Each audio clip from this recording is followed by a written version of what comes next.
Have you experienced the awesome power of the Panasonic Real 3DO system? Obviously. Presenting 3DO, the most advanced home gaming system in the universe. It's time to put away your toys. 3DO from Panasonic, Gold Star, and Creative Labs. A new low price and free games. Mind-blowing graphics of Panasonic Real 3DO. 3DO.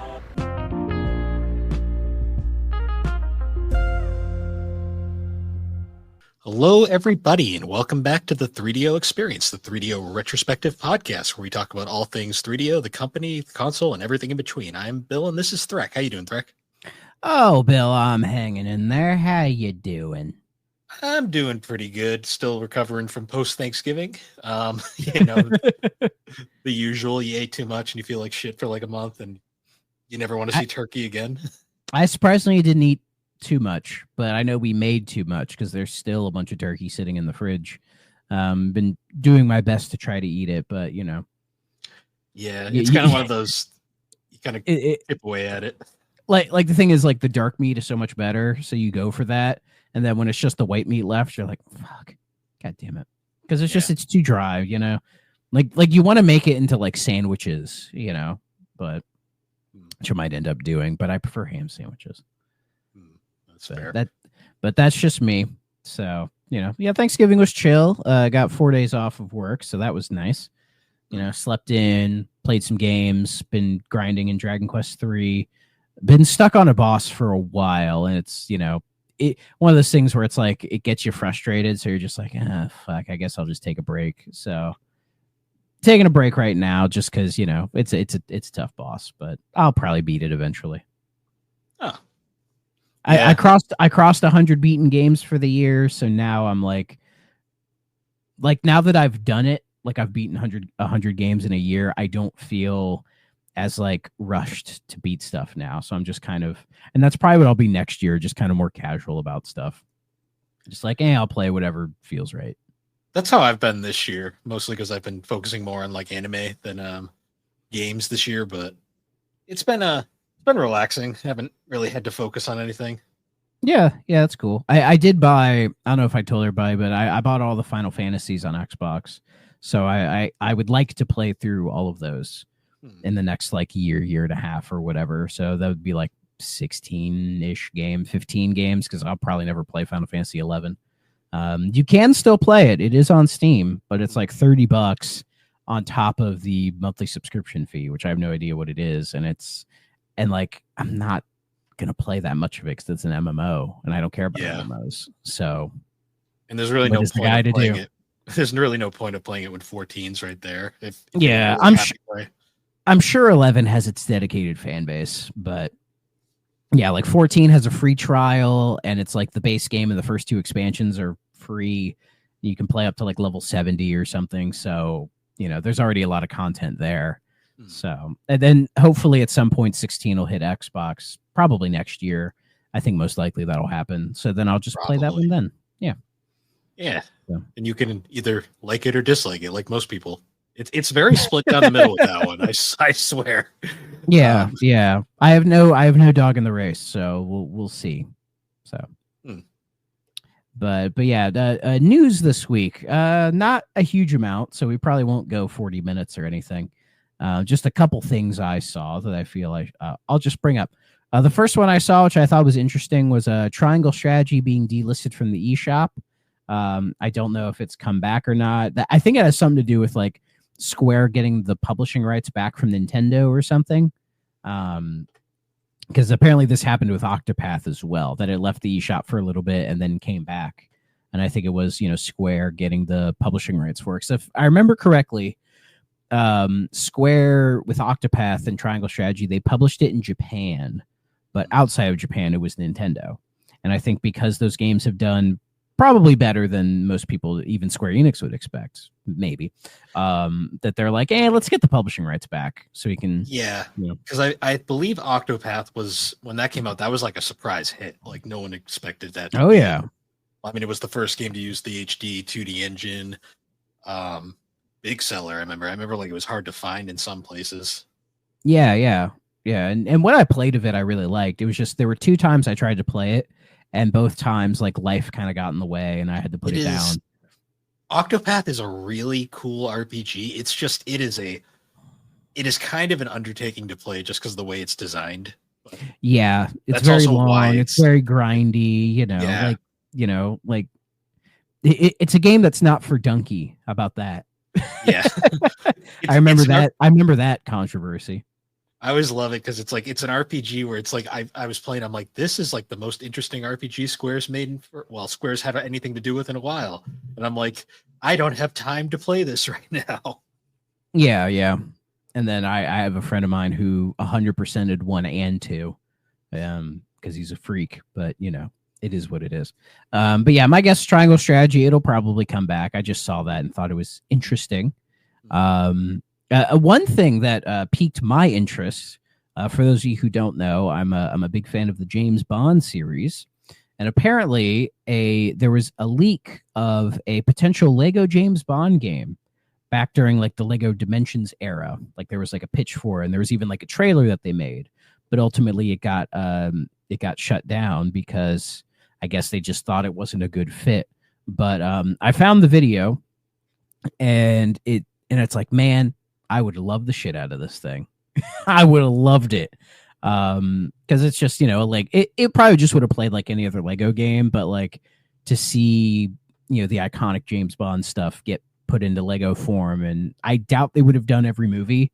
So I would have been curious to see which of the movies they would have done. I feel like how they would have handled the different Bonds or the different eras. There's a lot of potential in a Lego James Bond product, but I get the sense that probably even today it wouldn't happen because Bond's not really targeted towards children. It's not, and it's a licensing nightmare. Not really. No? It's owned by it's owned by one company. That's Eon. Eon Productions owns Bond, like the IP. When it comes to maybe the film rights, it's a little different.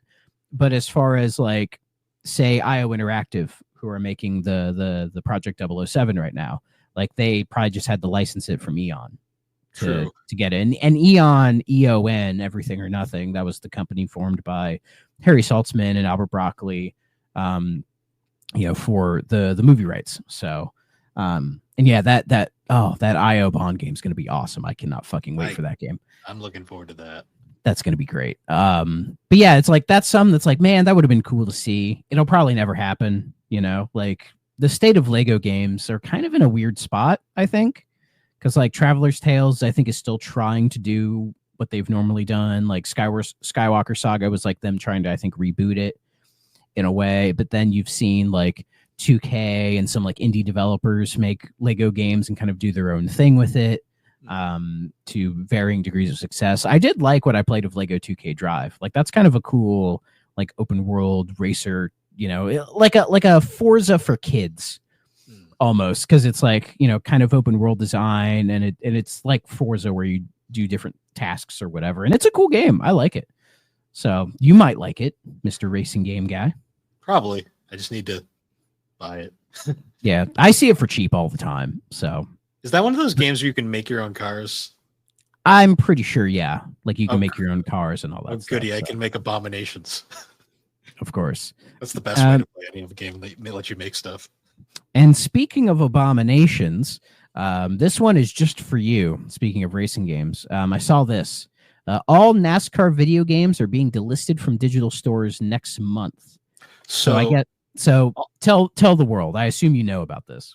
All NASCAR games published by 704 Games or Motorsport Game, whatever the company was that bought the publishing rights. Basically, that's all the games from Heat Evolution. Well, I think NASCAR 15 to NASCAR 21 Ignition. So you'd think I'd be upset about this, but most of these games were shit. So, particularly Ignition, that one, the most recent one, that game was abysmal. The only ones worth really playing are Heat 4 and 5, because Heat 5 is just Heat 4, but with the new season patched in. Those two are okay, but for the most part, if you're going to play NASCAR anything, just download iRacing. like at this point, who actually have the rights to make. They're currently making the next NASCAR games. So NASCAR 25, that's going to be them. yes. They also bought Monster Games, who were the developer behind the Heat series, which I find very fascinating. So are iRacing one of those like real hardcore sim racing types? yes, iRacing. So iRacing is kind of cool. It is it was formed by former staff members of a studio called Papyrus Racing Technologies. They made a ton of racing sims back in the day, most notably NASCAR Racing, the Sierra published game. They ended up going out of business because EA bought the exclusive NASCAR rights for a while, and killed all competition and caused the stagnation of NASCAR video games. Where have I heard that before? Yeah. What's funny though is EA bought the NASCAR exclusive rights, made like 3 more games, and then said "fuck it" and just like dropped the license. It wasn't as profitable as the other sport they did that to. True, although that has more to do with NASCAR just kind of starting to go down their downward trend for a while there. That was what, like late 2000s, early 2010s? So the last one EA did was, not counting the kart racer, they did a NASCAR 09. That was the last one they did before. There's another kart racer? Because I know of the PS1 NASCAR kart racer, which is fucking awesome. There's 3 of them. There's NASCAR Rumble, which is excellent. Yeah, that's the one I was thinking of. There's NASCAR kart racing. EA made it exclusively for the Wii. It's not bad, but it's also completely unremarkable. Yeah. And then there was NASCAR Unleashed on PS3, 360, and Wii, and it's trying to be arcadey, but it ended up just being kind of another flop because it controlled like shit. So yeah, I feel like that was an era where like arcade racers weren't in. You know, that felt like the peak of like the Gran Turismo Forza rivalry for like the sim stuff. And I felt like it was with Forza Horizon, the first one, kind of helped bring like kind of arcade, like simcade. You know, that's when that term kind of became a thing. You know? Yeah. In regards to those games being delisted, though, most of them have physical release. Actually, I think they all have physical releases, and they're cheap as fuck. So they'll probably go up a little bit. Maybe. I mean, I'm a dedicated collector of NASCAR video games, and I have not seen one raise in price ever. Well, with them being delisted, I wouldn't be shocked. And they are all on sale right now. Like looking at the Xbox store, like Heat 3 is $4. Heat 4 is $7.50. Heat 5, which looked like Heats, is $9.99. The gold edition of 4 is $9.99. That has Jeff Gordon on it. There's a Ignition 21. That's like $5. That's not worth $1. That game is so abysmally bad. Gotcha. And then there's a game called NASCAR Arcade Rush, which is not on sale. But my guess is that's them trying to make a more arcadey racer. I mean, by the name. I don't even remember that one, so I don't even know. So if I were to buy any of these, you would say like 4? Heat 4 Gold Edition, probably. Okay. If Heat 4 regular is cheaper, buy the regular, because all Gold Edition has is Jeff Gordon. Oh yeah, Heat 4 is $7.50. The Gold Edition is $10. Just buy Heat 4 then. There's like no reason to buy Gold Edition. Yeah. Because I'm not sure when they're being delisted. It said by the end of the year, so there might be a chance they'll be on sale even more in like a week or two. The one that might go up in price just because it's kind of obscure is NASCAR Rivals on the Switch. It was made exclusively for the Switch because the Switch couldn't handle Ignition. I mean, the main consoles couldn't handle Ignition, but they made an exclusive one for the Switch called Rivals, and that one might actually go up just because it's kind of obscure. Okay. Well, I'll add it to the wish list, and when we get closer to the end of the year, I'll double check and see if it's like. So if it's like $2, I'm like, yeah, I'll just grab it. Why not? It's not going to hurt the wallet. No. That happened, I guess.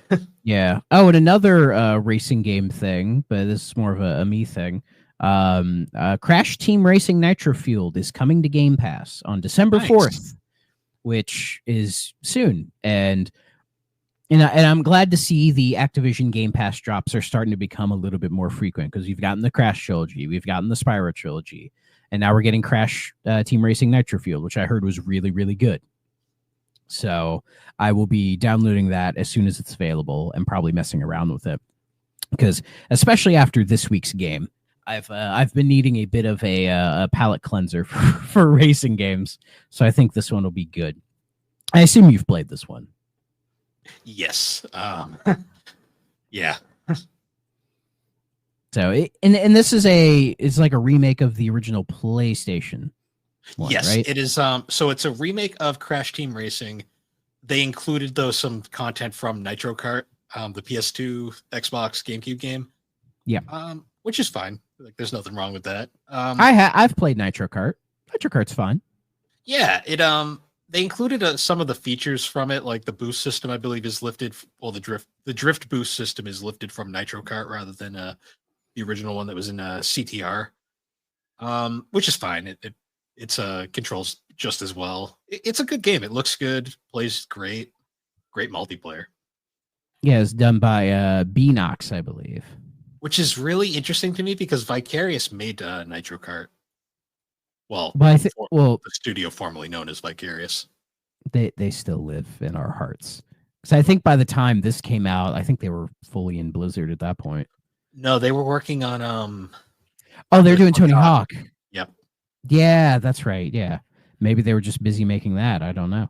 And apparently also Tony Hawk 1 and 2 is still like rumored to be hitting Game Pass eventually. Cool. So I feel like that might be like a January thing. They'll be like, here's Tony Hawk 1 and 2, and then I'll download and play that. So I'm glad I didn't buy any of these games yet, because then I'd be like, shit.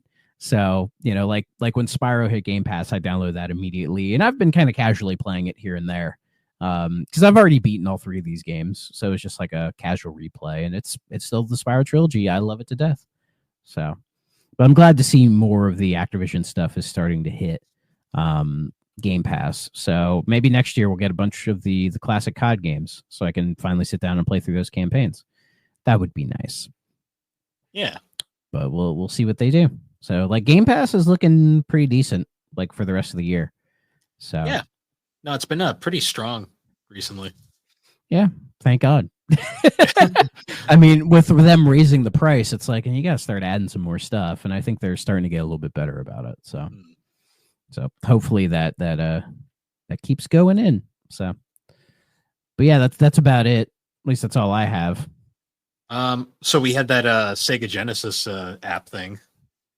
Yeah, that happened. That happened after last week's show, because I don't think I mentioned it last week, but I know I mentioned it recently that like it had been over a year since we've gotten any new Genesis games on the app, and it was because I think it was July of 23 was our last update. Yeah, and that was Crusader of Senti, I believe. It was Crusader of Senti. I think there was another game as well, but I can't remember off the top of my head. And it was like, yeah, where the hell are these? Why aren't there more like Genesis games? What's going on? Like the licensing may be a little bit more difficult, but like, why not, right? And then it was like, oh, we got 3 new games, and somebody added me saying like, look, you made enough of a stink about it. And I'm like, if Sega actually knew of my existence, I don't know what I would think. I don't know what I would do with myself. Maybe ask for money. I'll shill for Sega all fucking day. I already do it for free. Give me a couple bucks. But anyways, for the Genesis app, we have it's Vector Man, Toe Jam and Earl, Panic on Funkotron, the 2D platformer, and Mercs, which is in the Bionic Commando series apparently. And yeah, all 3 games are really cool. I like them. Well, it's like Panic on Funkotron is the better of the Toe Jam and Earl games because it's like a quirky little 2D platformer. It's a game that makes sense. That's the best way to put it. I think the original Toe Jam and Earl makes sense. It's just when Berger said to me, it's just like a 90s like weird ET that clicked in my head. I'm like, it fucking is ET because both games are just getting ship parts and No, like, God damn it. He's and it's right. just so random, like just the way it works, because it's all Yeah. I believe it's procedurally generated. Yeah, it feels like it. So The third I don't game is think almost I don't think it's a terrible game, but like it's one of those games that like it's definitely riding on like how quirky it is. But I think the sequel Panic on Phocotron it leans into that more, but also makes like a pretty decent 2D platformer out of it. So, but yeah, I Toe know Jam and Earl 3 I've never played. it's basically the first game, but they tried to make it like 3D open world, and it's apparently it's just not fun. That's like all I've Yeah. ever heard about it. And then they did that one for Switch. It was like that weird time where like Sega was letting like random like indie devs like here you can make Streets of Rage 4, or you can make a remake of Alex Kidd, like you can do a new Toe Jam and Earl. And I tried playing that one on Switch, and I was like, no, this is not it for me. So, but yeah, there was that. But really, the star of the show is Vector Man. Like, it's still a great game. It holds up. I love the vibe of it. You know, it is a difficult game, but it's super cool, super fun game. Good old Blue Sky Software. Yeah. Whoa. Yeah. In some ways, I prefer the sequel, but you know they're both about the same as far as quality goes. So, you can't go wrong. And I imagine we'll get Vector Man 2 at some point. So, like the Genesis app, I still think I feel like it's the one that's lacking the most compared to the other ones, maybe with the exception of like the Game Boy and Game Boy Advance ones. Because it feels like NES for the most part is where it should be. You know, there's still a couple missing ones, but it's not as bad. Like SNES, I would say, is pretty solid overall. Like I can't think of any that are missing. I'm sure other people could, but mostly third-party RPGs. That's really about it. Yeah, but like most of those are already there anyway. So, you know, especially when they did like the Pixel remasters. I know Chrono Trigger's the one, but Chrono Trigger's never going to be in there. No. Sorry, guys. But yeah, like the N64 one is fine. It's fine. Now they're doing the mature app, which I think is hilarious. Now I'm just waiting for them to drop. I'm waiting for them to put Conquer in there because I assume that's what they did it for, was to put Conquer in there. It'd be stupid if they didn't, because like even though Nintendo did not want that game to succeed, like they wanted that game to fail, and it did. So yeah, and it partially drove Rare away. Yeah, I can't blame them. But yeah, like the Genesis one, I don't know. It's just like there's no Sonic 1. Like, why is Sonic 1 not in there? You know what I mean? Like, that's weird because I guess it's because the Sega Ages port. Well, I guess there's a Sega Ages port of Sonic 2. Yeah, it's weird because then there's like 4 versions of Sonic 1 on the Switch technically, because there's that Sega. You're right. There's that weird like Sega Genesis collection that's not particularly good, but it's there. It's okay. It's getting delisted soon. Oh, really? I guess it's good I have it downloaded. Well, did we mention that like Sega was delisting all those classic games? Yeah. Yeah, and then the classics collection is a part of that, which, you know, they're probably just gonna do a better version of that and hopefully have more stuff in it. Probably, but yeah, I have that Genesis Classics. It's okay. It's my favorite part of that is like the menu, like with the bookshelf and stuff. That's it's quirky, sure. But yeah, looking at the lineup for Genesis NSO, like it's not bad, but yeah, there are some like noticeable like missing pieces in there, you know. Like where's Streets of Rage 1? Where's Sonic 1? Where's, you know, like what, you know, there's some others in there. It's just I don't know, man. Like where's Echo the Tides of Time? Like that's the better Echo game. The good Echo game. I don't hate the first one, but I get why people have issues with it. I mean, hell, even Echo Junior, like throw that shit in there. Why not? Basically, everything that's in the Sega Genesis Classics, there should be a version of it on NSO, and we're missing like a good chunk of those still. Yeah. But what can you do? Yeah. Other than that, though, we had we got new music on the Nintendo Music app. I already know it this time, so you can't make me guess. Yeah. Splatoon 2. Sure, why not? Yeah, it's cool. They still have a weird hatred for the 3DS, I guess. Like, why is the 3DS? 3DS gets fucking nothing. That's so funny. Actually, the Wii U doesn't either. Well, there's some Switch games on there that are basically Wii U stuff. Fair. Hold on, let me pull up the app. It still does that thing. I've mentioned it before, where if I try to open it the first time, it doesn't. But if I open up the second time, then it works. Let's see which of these Switch games are Wii U games. Breath of the Wild and Mario Kart 8. Yes. So there you go. Yep. So technically there is Wii U stuff on there. unless randomly they're like, here's Devil's Third soundtrack, which kind of would be fucking awesome. I'd love that. Tank. Just because. Damn right. Nintendo Land? I like Nintendo Land soundtrack. Yeah. I liked it. Yeah, again, just this app, it's like ask me in a year's time if it's any good. I think the foundation is solid, but it's just a severe lacking in content. That's just like ridiculous and doesn't make any sense to me. Yeah. You know, like if I was able to, I would go to Nintendo and be like, why can't you just add more stuff? You know, like drop like at least like one album every like 2 or 3 days. Like, yeah, I don't get why they're drip. I don't get Nintendo's drip feed mentality, especially with music. Music's not something you should. Yeah. Like with the NSO apps, I can kind of understand it. And like if and it's just weird that it feels like the drip feed has almost gotten worse when it's like when they have all these apps, you know, like they have like NES, Super Nintendo, Game Boy Advance, N64, Genesis, like was it like 5 or 6 different consoles to choose from, and we're still getting like bad drip feeds, you know? I mean, it's cool in a sense of when you hear this in NSO drop, you're like, oh, what is it? You know, we don't know what system it's going to be or whatever, and we can get some variety in there, which I like, but oh yeah, I just don't get it. Like they'll be like, oh, here's Donkey Kong Land. Like, okay, you know, it's like, oh, here's Tetris, you know? Like we'll have Game Boy Tetris and we'll have NES Tetris, which is good, you know? Still don't get 10 gen Tetris, but that's never coming back. No, I imagine the rights for that one. Does Tetris Company own that one? I'd assume by proxy they do, because Tengen technically doesn't. Midway, actually no, Midway. Oh. Yeah, I don't know. I can't imagine the legal issues of like certain older Tetris games. Like does like NES Tetris? Does Nintendo still own that outright?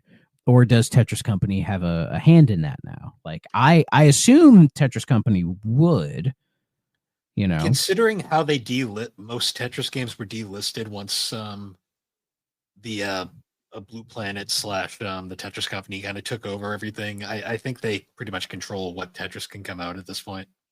Yeah, my guess is it was them probably acquiring all of this stuff and then like getting rid of like the old credits and then, you know, refacing them with like new people or whatever, you know. Yeah. Like, will we ever get a reissue of Tetris Worlds from like the Xbox days where it had like the weird blocks with eyes and tried to have some weird alien story? No, we'll never get. Well, that was made by the Tetris Company, so technically that one might come back.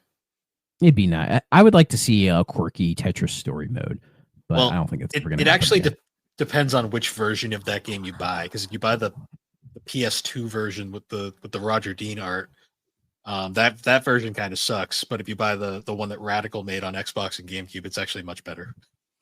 I have the Xbox version. I have the amazing double pack of that game and Star Wars: The Clone Wars. You see, that version is superior, much better.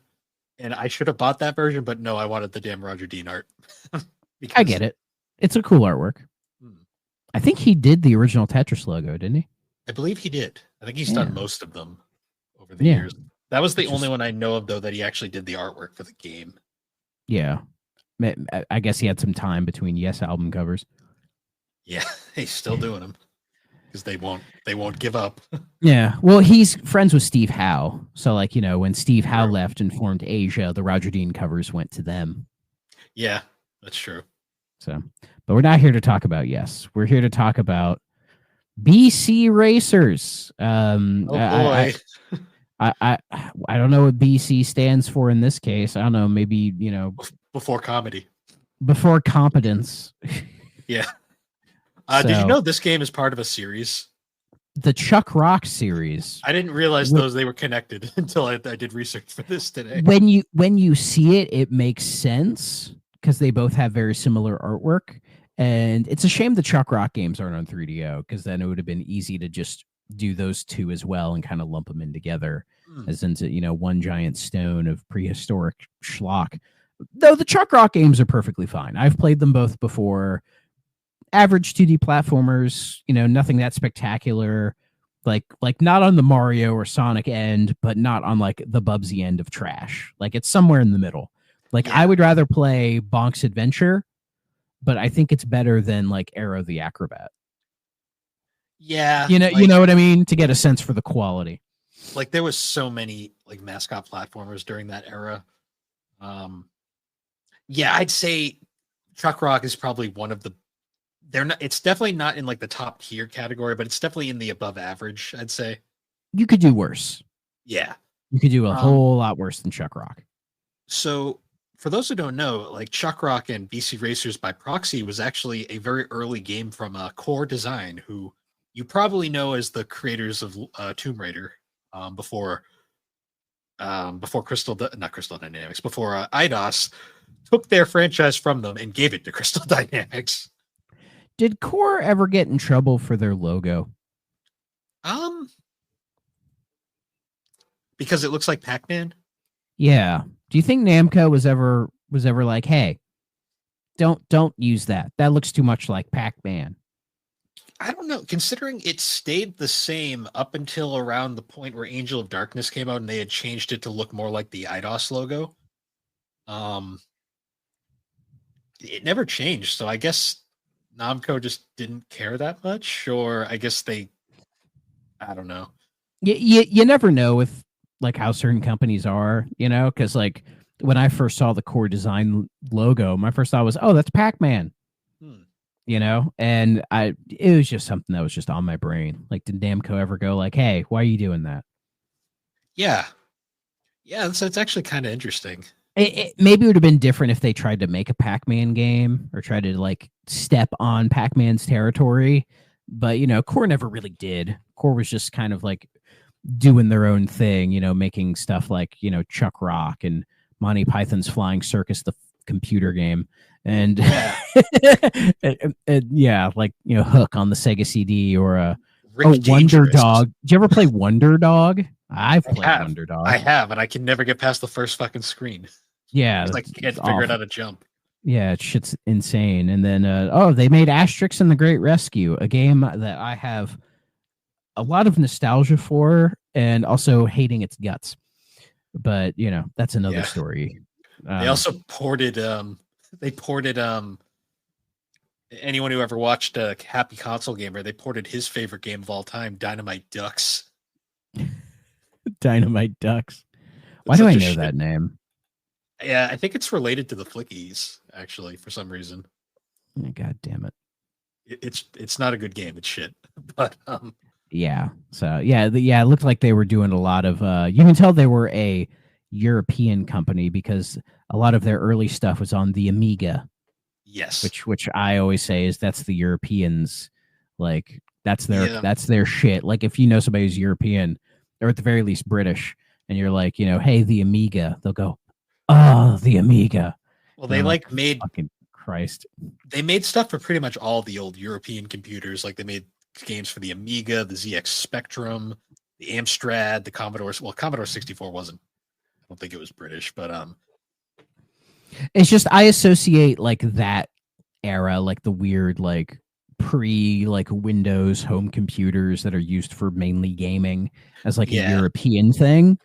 Whereas I feel in America it was much more the consoles. But they also did stuff for, say, the Sega consoles, because Sega was pretty successful in Europe at that point, like more successful than Nintendo in a lot of cases. And they did some stuff for Nintendo, but not a lot. Like I think like Chuck Rock 1 was on the Super Nintendo, but that was kind of about it.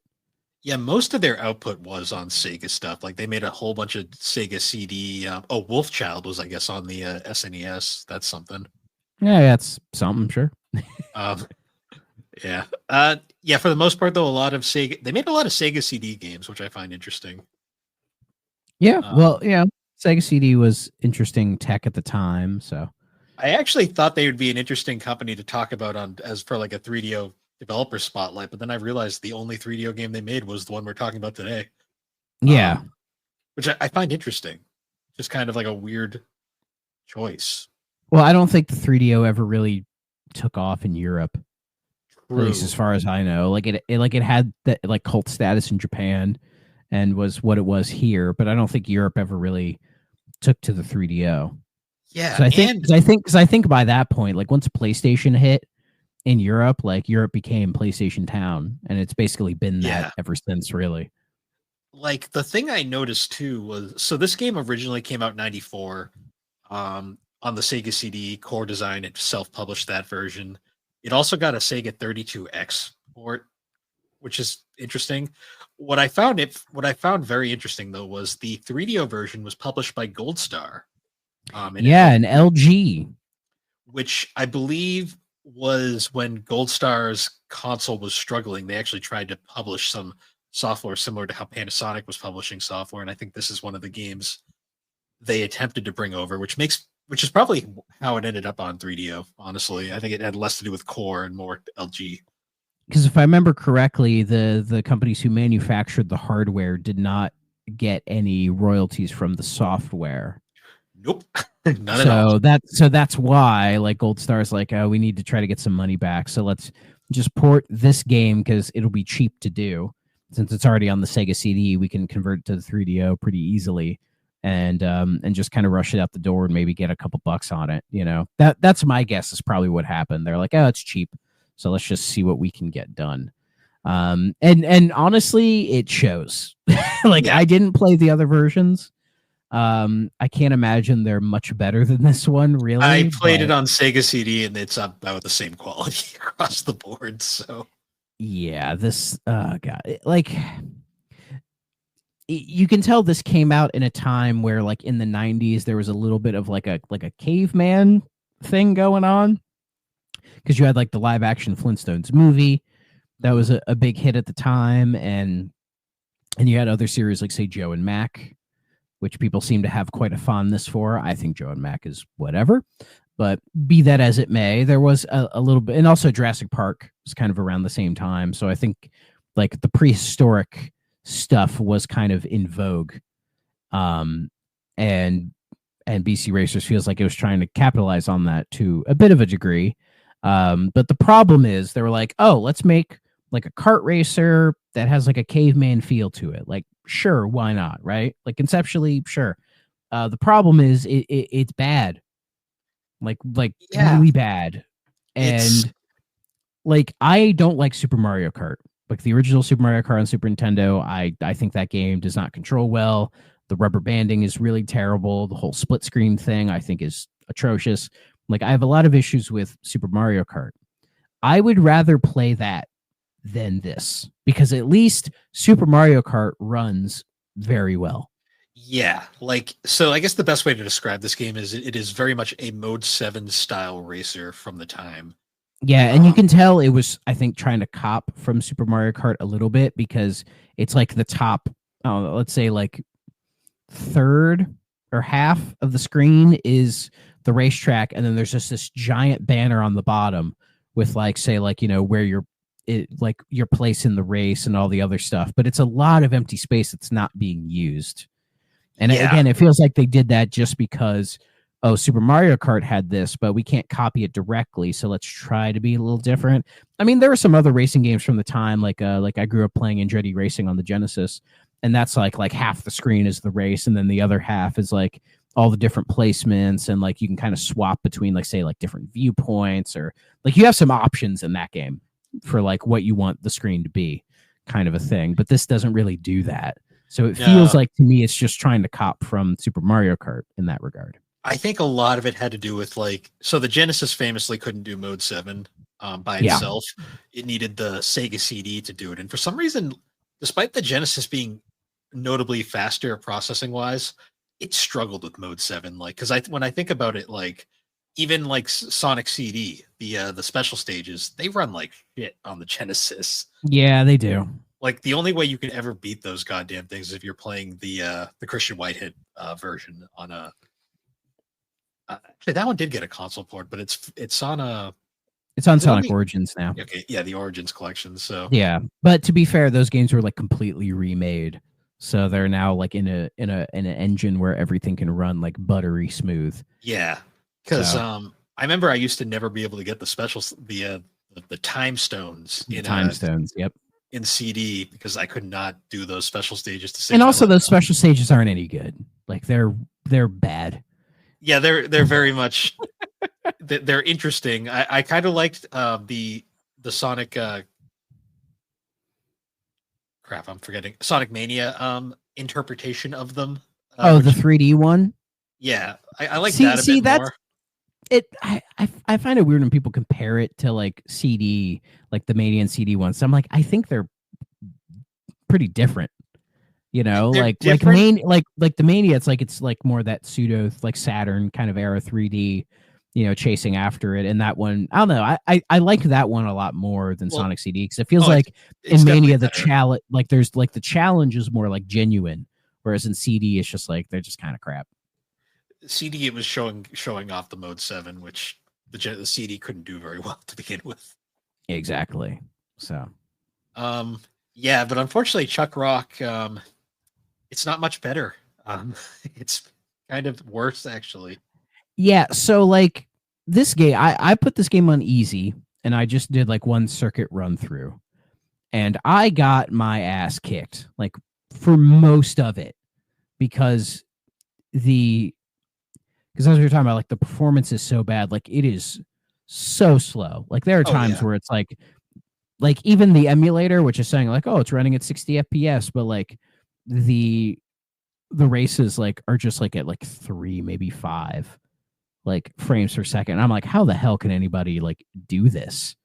You know, like this is ridiculous. And the steering is just bad. Like the handling is not good at all. Feels like you're on ice most of the goddamn time. Like I don't think there's a brake, or if there is, I just didn't push that button because it's like A, accelerates, B is like your sidecar guy like smacking a hammer, Yeah, which like 'cause it has- rarely, because it's trying to be Road Rash Yeah, in that regard, but like rarely an opportunity presents itself to where you can actually like fight other racers.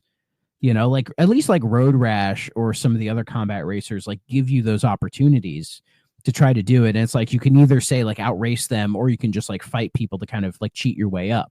Like you kind of get the options to do it. Here, they don't really give you opportunity to use it. And the one time I tried to use it, I fucked up and I crashed into something, you know?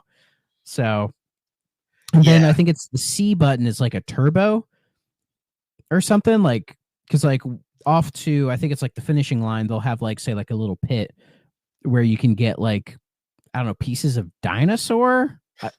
I don't know, you know, like those like cartoon like hams or whatever, like the ham with the big bone, but it's like green. So I'm like, what is this? Like I'm eating lizard meat? Like what? And then and then it gives you like a turbo to go faster, kind of. But like also the turbo, there's rarely a good time to use it because all these tracks have all these kind of twists and turns, and it has such a like a steep learning curve, no pun intended, with figuring out the handling oh yeah. that like the turbo doesn't help. This game felt like it was trying to rip off both Mario Kart and F-Zero to a degree, but like it Yeah. couldn't do either very well. Exactly. Like there's not even, if there was music, I don't even remember it. It's very much like Flintstones-esque, like just like all sorts Yeah. of stupid drum beats and shit. Like Yeah, very- I was kind of playing the game on mute while I was watching Oh, yeah, YouTube. after like after 2 races, I'm like, I hate every song in this goddamn game. Like I eventually did finish a race first, and it was the very last one because I eventually figured it out.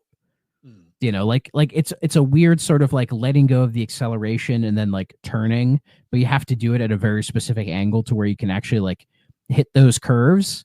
You know, like it's kind of funky. And then when like there's a lot of like ramps that you like launch off of like way too fucking high, and then you just like drop like a rock essentially, and you have to time that. Otherwise, like, because if you get fucked by a stage hazard, you can't really come back. because I don't think there's rubber banding in this game like at all. Like not really. Which, presents its own kind of problems. Like I get why rubber banding exists for, say, the player and for like the AI opponents. But this game, I don't really think it has any, because or at least like once you say like get stuck in like 7th or 6th or whatever, it's really hard to come back. Like you can, but like at best you'll maybe do like 3rd. Yeah.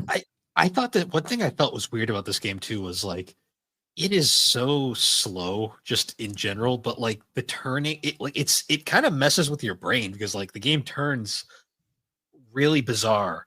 Like you had said earlier, it feels like you're on ice, but the game is running so slow it kind of like fucks with your brain a little bit. Like you're like, it doesn't make sense. Like Yeah, it like stutters like really badly, Yeah, and the frame rate, it reminded me of another Genesis racing game I used to play called Hard Driving, which that game has like really bad frame rates and is chuggy as shit. But that game you can like hit other cars and like explosions, and that's like cute. You know what I mean? And I love that. And I love that intro song. Like Hard Driving has a charm to it. Yeah, and this then does you can not also have any charm. Hard Driving also gets a bit of a pass because it's literally the Genesis itself is doing polygons, and it's like that's really impressive. But holy shit, like exactly. And it's not like, and it was before Virtua Racer or Virtua Racing, which really stepped the game up, but they had to have a giant cartridge that cost like $5 million to play it. Oh yeah. So yeah. But yeah, this one is just, when I was playing it, I just said to myself, I would rather be playing Atari carts right now. Like I love Atari carts for the Jaguar. That game is awesome. In fact, I should have played that to cleanse my palate. Should just play a round of Atari carts. You know what's hilarious about Atari carts too? What? They use mode 7 in that game, despite the fact that the Jaguar could do 3D, but I actually kind of appreciate it because it's like the mode 7 works so well in that game. And then you look at like Checkered Flag, which is like a ripoff of Virtual Racing, but it plays like garbage. Yeah, but I think it was just like the Jaguar was such a weird architecture that like most devs just kind of were like, let's just make like a Genesis 16-bit style game on here and it'll run really well. And to be fair, yeah, most, if not all of like the 2D Jaguar games run really well. It's like the 3D stuff where it kind of struggles, unless you're, say, like Tempest 2000 or something. Tempest or Iron Soldier runs pretty well. Iron Soldier's pretty good. Yeah. It runs really well. I wouldn't say it's a good game, but it runs pretty well. It's Cybermorph doesn't run too bad. Cybermorph doesn't run bad. It just has a shit draw distance. Yeah. I might as well be playing that game without my glasses. Yeah. So one last thing about BC Racer, which I thought was somewhat notable and interesting, is the game was actually designed by Toby Gard, who is most famous as the creator of Lara Croft. Well, you have to do something, right? Like he was playing this game. And he's like, you know what? This needs more boobs. Well, believe it or not, he famously made the first Tomb Raider, and he ended up apparently one of the reasons why he left was actually he wasn't a fan of like all the sex appeal and stuff that IDOS was pushing. Because like he was the guy that famously made the nude. I believe he made the fake nude code in 2, which makes Laura explode. Yeah. I remember hearing about that. Because he left after 2, but then he came back to the series with Legend, which is arguably one of the best games in the series. So you can tell he definitely knew what he was doing. But I find it interesting when you look back and like this is one of his earlier experiments. Yeah. Like, apparently he worked on the whole like that like 360 trilogy of Legend, Anniversary, and Underworld. So his hand was at that whole point. And yeah, that series of games, it felt like they were like toning down some of like the sexuality with Laura, and they're like, let's just make like a good game. Yeah. Because at the end of the day, what made the Tomb Raider games successful, or at least the first one, was it was just a good game. Like it didn't matter, Yeah. Unfortunately, after he left IDOS again, he then went on to make that really shitty Ninja Gaiden Z Yaiba game. So, that game's not that bad. Is it? I heard it was bad. What I played of it, I didn't hate, but I only played like 20 minutes of it. Okay. But I was like, it's fine. I don't know. Maybe it gets worse later. I don't know. Maybe it's because it has the Ninja Gaiden name on it. That might be the issue. Because I was playing it, not even thinking about Ninja Gaiden. I'm like, it's okay. I just remember seeing the reviews for it and saw it had a 43% on Metacritic, and I was like, oh. Yeah, it's pretty bad.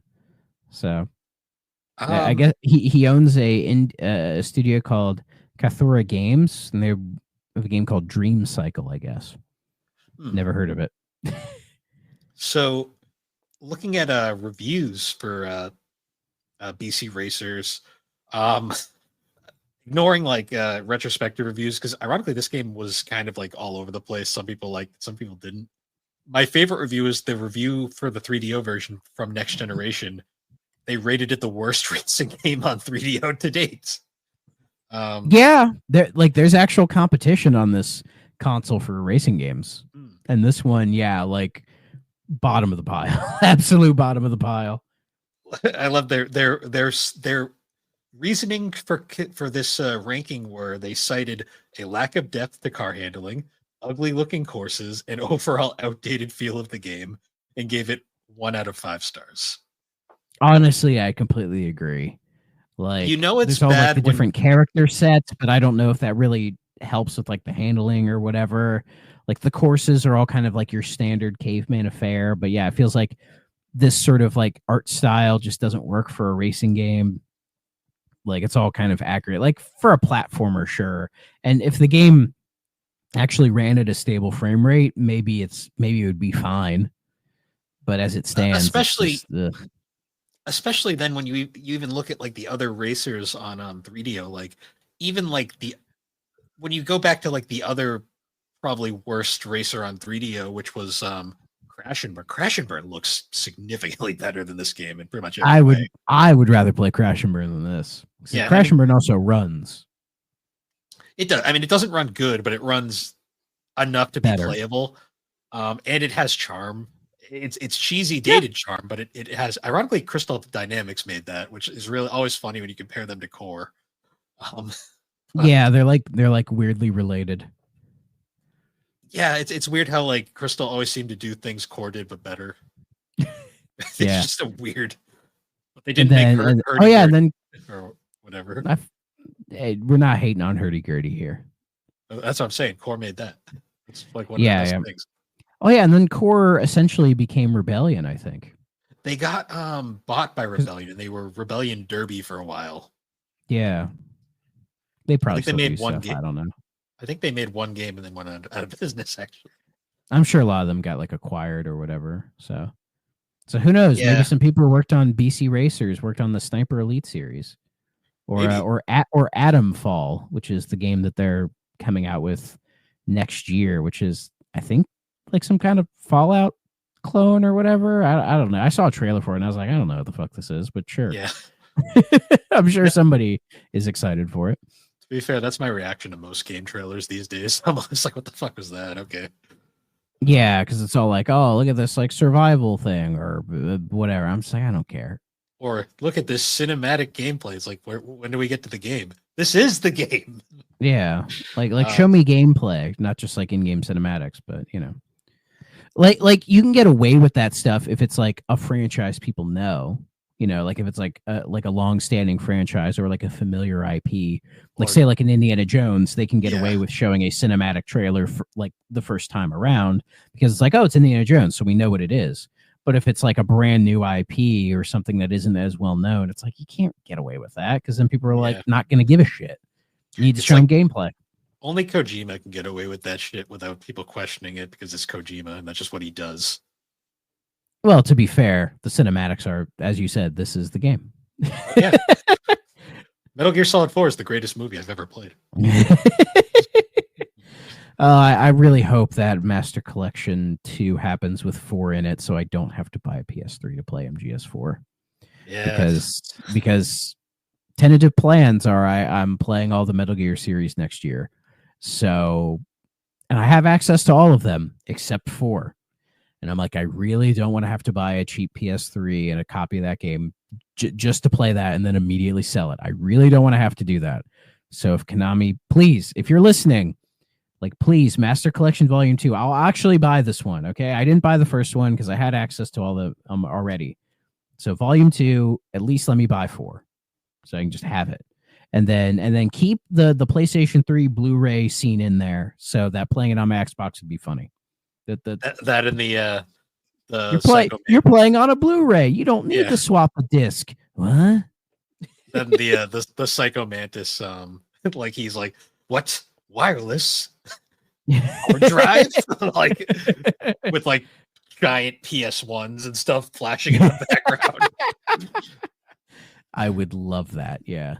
Though to be fair, I don't have the original MGS1, which I've gone back and forth on buying. I'll probably end up having to buy it on here anyway, but I like that they put them in separate, which was nice. But yeah. BC Racers, it's not a good game. I don't like this game. Must play, okay, stay away. I mean, it's pretty obvious, stay away. Stay away from this trash. Like, especially when the 3DO has so much better racing games, like ones we've already covered on here. I mean, play Need for Speed, play Road Rash. Road Rash, yeah, or Crash and Burn at this point. Yeah, or play NASCAR Heat 4 on your PlayStation or whatever. That's probably a better game than this. Buy a PS1 and buy NASCAR Rumble for like $1 because it's not. There you go. That game is cool. I like that game quite a bit. Or play Atari Karts. Get the Atari 50 collection. Atari Karts is on there, and it's great. I love it. That's one of the best kart racers of that era. Oh yeah, and it's on an obscure system, and not many people played it. That's why you get the Atari. That's why you buy the Atari 50 collection and play it on there because it's so much cheaper. Thank you, Digital Eclipse. I love Digital Eclipse. Yeah. So next week we have a very, very special episode. Oh God.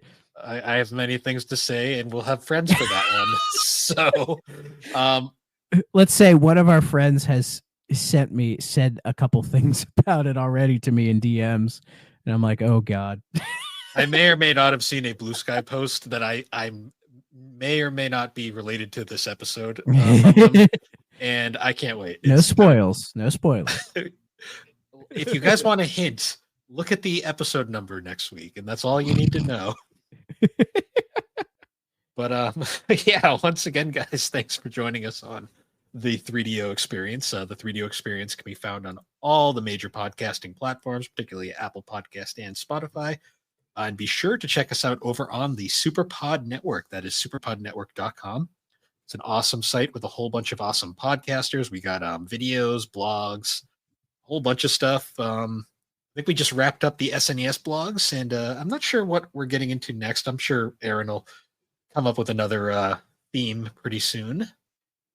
But on that note, we also have a whole bunch of other shows over there like Superpod Saga, Super Ghost Radio, Retro Rehab, Tommy's Video Game Ride Along, A Novel Console, Bar Silence, Fine Time, the Elder Trolls Gaming Podcast, Remember 64. I believe they're coming back pretty soon, so that'll be pretty cool. Hell yeah. Gaming Together, Friday Night Gamecast, R3 shows, Gaming Collecting, the 3DO Experience, Geek Addicts, and of course, the Retro Wildlands, Press B to Cancel, and the pre-order bonus. And with that, everybody, we will see you all later. Bye-bye. If you're not playing on a 3DO system,